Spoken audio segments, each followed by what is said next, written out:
Smoky unique എന്ന് പറഞ്ഞൊരു അമേരിക്കക്കാരൻ്റെ 1923 ആള് ജനിക്കുന്നത്.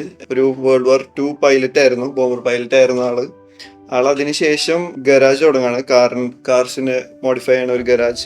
അതിന്റെ പേര് ഇട്ടത് best dam garage in town എന്നാണ്. വളരെ ക്രിയേറ്റീവ് ആയിട്ടുള്ള ഒരു പേരാണ്, അതുകൊണ്ട് തന്നെ ആൾക്ക് നല്ല സക്സസ് ഉണ്ടായിട്ടുണ്ടായി. പിന്നെ അയാള് റേസിംഗിലേക്ക് പോവാണ്. നാസ്കാർ എന്ന് പറഞ്ഞ റേസിംഗ് ഡിവിഷൻ, നിങ്ങൾക്ക് ചിലർക്ക് അറിയണ്ടാവും. നാസ്കാർ ഭയങ്കര ഫേമസ് ആണ് അമേരിക്കയിലൊക്കെ. 1960s ഇത്. ആള് ഷെവർലെ ടീമിന് വേണ്ടിയാണ് റേസ് ചെയ്തത്. എങ്ങനെയൊക്കെ റൂൾസിന് ആളുടെ ഇതിലേക്ക് മാറ്റിയെടുത്തു എന്നുള്ളതിനുള്ളൊരു കുറച്ച് ട്രിക്സ് ആണ്. നമുക്ക് ഇല്ലീഗലാന്ന് പറയാം, പക്ഷെ അത് ടെക്നിക്കലി ഇല്ലീഗൽ അല്ല. അങ്ങനത്തെ കുറച്ച് ക്രിയേറ്റീവ് ആയിട്ടുള്ള സൊല്യൂഷൻസ് ആണ് ആള് കണ്ടെത്തിയത്. അപ്പൊ അതിന് കുറച്ച് എക്സാമ്പിൾസ് ഞാൻ പറയാം.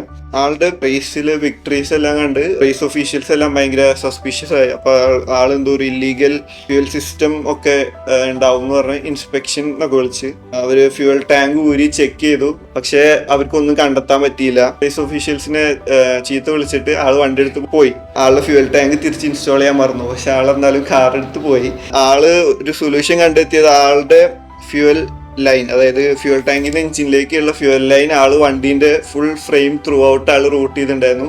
പിന്നെ എക്സ്ട്രാ വൈഡും ആയിട്ടാണ് കൊടുത്തിട്ടുണ്ടായിരുന്നത്. അതുകൊണ്ട് ഫ്യൂവൽ ടാങ്ക് ഊരിയാലും ഫ്യൂവൽ കുറെ വണ്ടിയിൽ ബാക്കി ഉണ്ടായിരുന്നു. അപ്പൊ അങ്ങനത്തെ ഒരു ക്രിയേറ്റീവ് തിങ്കിങ് കൂടിയാണ് ആ ഒരു സൊല്യൂഷൻ കണ്ടെത്തിയത്. അതേപോലെ തന്നെ ആളുടെ റോൾ ബാർസിലും ഫ്യൂവൽ നിറച്ചിട്ടുണ്ടായിരുന്നു. അതേപോലെ ആളുടെ വണ്ടീന്റെ ഫ്രെയിം ഷിഫ്റ്റ് ചെയ്തിട്ടുണ്ടായിരുന്നു. അതായത് നാസ്കാർ എന്ന് പറഞ്ഞാൽ ഓവൽ റേസിംഗ് ആണ്, അപ്പോൾ കൂടുതലും ലെഫ്റ്റ് ടേൺസ് മാത്രമേ ഉണ്ടാവുള്ളൂ. അപ്പൊ അതിനുവേണ്ടി ആളുടെ വണ്ടീന്റെ ഷാസി ഓൾട്ടർ ചെയ്ത് ലെഫ്റ്റ് സൈഡിലേക്ക് അസിമെട്രിക് ആക്കി വെച്ചിട്ടുണ്ടായിരുന്നു. നാസ്കാർ എന്ന് വെച്ചാൽ സ്റ്റോക്ക് കാർസ് എടുത്ത് നമ്മൾ ചെറിയ മോഡിഫൈ ചെയ്തിട്ട് നമുക്ക് ട്രാക്കിൽ യൂസ് ചെയ്യാൻ പറ്റുള്ളൂ.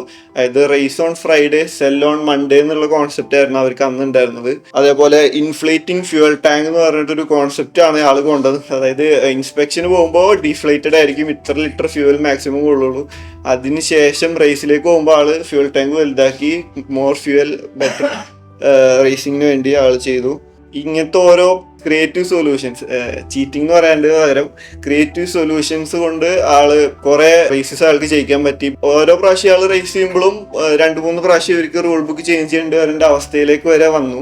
അങ്ങനെയാണ് ഇപ്പൊ കാണുന്ന നാസ്കാർ എന്നുള്ളതിന്റെ റൂൾ ബുക്കിലേക്ക് ഓൾമോസ്റ്റ് 3/4 ഇയാളുടെ കോൺട്രിബ്യൂഷൻ ആണെന്ന് പറയുന്നു. കൂളിംഗ് സിസ്റ്റത്തിൽ ഭയങ്കര ഒരു വെരി ബിഗ് ഇന്നോവേഷൻ ആണ് കൊണ്ടുവന്നത്. അത് ഇപ്പോഴും നമ്മുടെ കാർസിലൊക്കെ യൂസ് ചെയ്യുന്നുണ്ട്. ടോപ്പ് ഡൗൺ കൂളിംഗ്, മിക്ക കാർസിലും ആ സമയത്ത് ബോട്ടം എന്നായിരുന്നു കൂളിംഗ് സിസ്റ്റം, പക്ഷെ ഇയാള് ടോപ്പ് ഡൗൺ ആക്കി. അങ്ങനെയൊക്കെ ചെയ്തപ്പോൾ കുറെ ഇന്നോവേഷൻസ് അങ്ങനെ കൊണ്ടുവരാൻ പറ്റി. സോ അയാളുടെ ഒരു ഫോട്ടോ അല്ലെങ്കിൽ ഒരു ഫിലോസഫിയാണ് the rule book doesn't say you can do it then you can. അതാണ് ആളുടെ ഒരു ഫിലോസഫി ജീവിച്ചിരുന്നത്. സോ ആളുടെ സ്റ്റോറി നിങ്ങൾക്ക് എല്ലാവർക്കും ഒരു ക്രിയേറ്റീവ് ഇൻസ്പിറേഷൻ ആയിട്ട് വിചാരിക്കും.